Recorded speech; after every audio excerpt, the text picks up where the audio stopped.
What's going on, guys? It's Tony with Things That Don't Suck, and today I'm going to be bringing you a hardcore domination gameplay on the map Seatown. So, basically I'm going to talk to you about shotguns in general, and what I now feel is the best shotgun for hardcore game modes, and that is the KSG-12, the shotgun I'm using right now. This is the first gameplay I actually ever had with it, and that's why I'm pretty much sold and convinced that it's the best shotgun for hardcore. It doesn't have the range that some of the other shotguns have, and that's what my friends and people I play with were telling me. But what they didn't take into account is this shotgun has the most damage of any of the shotguns. And while the range is short, it doesn't really matter, because as long as you get a couple of the buckshot bullets on an enemy, you always kill them. I find myself hardly ever getting hit markers, and it's a headshot machine. Right there I want to talk to you a little bit about predator missiles. So in this game, if you haven't noticed, spawn tubing and spawn nades and all those other good things don't kill people. You'll get hit markers, but it doesn't kill anyone. And that's because there's a 5-second delay on when you're spawned to how much damage you can take from explosives. It's literally almost impossible to kill someone with an explosive equipment or predator missile or kill streak or whatever when they spawn, and that's just to keep spawn tubes and other things from not happening. Let's go back for a second and talk about that nade. What I find myself doing, and it's something I practice all the time, is learning the trajectory of Simtex and frag grenades. They obviously both have their own advantages and disadvantages, and I really like Simtex's because they don't have such a long, not cook time, but like the time for it when to explode. Right there, like I said, you don't get hit markers with this gun. I mean, occasionally, obviously, I do, but it's got such ridiculous range for. I have nothing on. I don't have grip. I don't have any type of proficiency, any type of attachment, and it still just knocks people over. Right here, I do get a hit marker, but since it's got such a high, or not high rate of fire, but a higher rate of fire than, say, the models, it really does give you more of a chance. I do like the model 1887s, but my issue with them is if you get a hit marker or if you miss with your first shot, especially in hardcore, you're not going to get a second shot at killing that person just because it takes too long for you to do that whole animation. This gun, it does have a pump, but it's a pump similar to, say, the Spaz 12 from Modern Warfare 2, or I mean, even, I guess, the Spaz 12 from this game, but the only difference with this gun and the Spaz 12 is the Spaz 12 is just constantly giving me hit markers. Literally in hardcore, I don't understand how a shotgun to the chest can lead to you just being able to run away, but pistols seem to have better damage than the shotguns. So let's just talk a little bit about how I use shotguns, especially on this map, Seatown.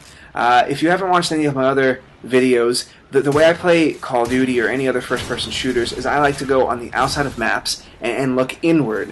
That keeps you from having to deal with watching your back or watching another side. If you're on the furthest left side and you're looking into the right, no one's going to come at you from your left, and vice versa. If you're on the right, or on the left, no one's going to come at you from the right. And what that does is that it shortens and diminishes the amount of places you can be flanked from and the amount of places you can be shot from without noticing. And obviously that's a really big advantage. But on Seatown, and this is one of the few maps where you'll ever see me do this, but I like to stick to the middle just because with shotguns especially, you can just blast around corners and there's so much cover and so many just obstacles in the way to keep long corridors from being a disadvantage for you with your shotgun.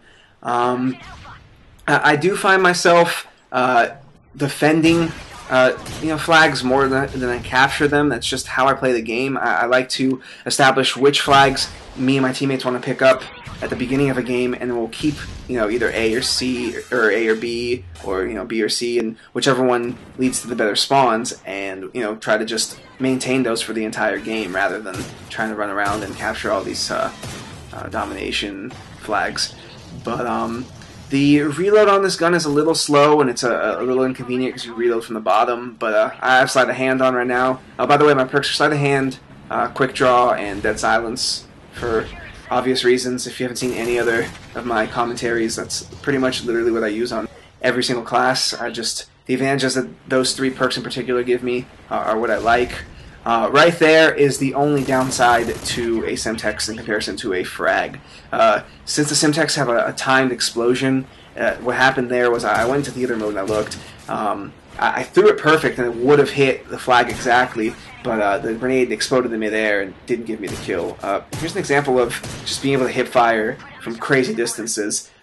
With most shotguns, people tend to think that you want to aim in as you're shooting, and that's incorrect. What you really want to do in this game particularly is a hip fire. When you aim in, you concentrate the spray of your shotgun, and what that basically does is when you're shooting someone who's a little bit far away, if your shotgun blast is just a little bit off to the left or the right, you might completely miss or just get a tiny bit of the spray on them and not get the kill. But with the hip fire, especially with this gun having so much damage, the blast radius is bigger, and therefore you can spray a larger area and get more kills without getting hit markers. Right there, normally when you have A and B on this map, throwing any kind of explosive or any kind of flash or anything down that corridor is going to get you, some sort of kill or some sort of hit marker. So, if you're the type of person who's running around as often as I do, that's something you want to do. I tend to focus on this middle building just because, as you can see, literally every single person likes to camp in that middle building. I don't know why. I mean, there's a lot of traffic, so I kind of understand it, but it always seems to just be a high traffic place. Right here is a prime example of what you should try to do when a stealth bomber comes by. A lot of people try to run and then move away, and really what you want to do is just either find some cover under something or just stand still, because the more you move, the better chances are of running into someone. So the gameplay is wrapping up, and here's what I wanted to just talk to you about. If there's a class or a gun you want to see, just let me know. But if you enjoyed the video and enjoy this awesome kill cam, please feel free to like and check out our site at thingsdon'tsuck.info. Thanks, guys.